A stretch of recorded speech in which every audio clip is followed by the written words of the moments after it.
बनतो जग शमशान गे। अब जो मैया देर लगे में बनतो जग शमशान गे। आई लगइए तो मैया भेल बर बेईमान गे। आई लगइए तो मैया भेल बर बेईमान गे। ककरा कहबै के छै मैया।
बर बेईमान गे।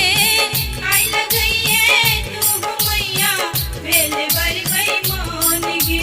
ककरा कहबै के छै मैया।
बाचत कोना प्राण गे।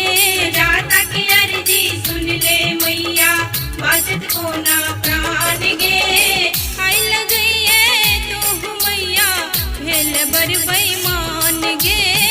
आई लगइए तो मैया भेल बर बेईमान गे।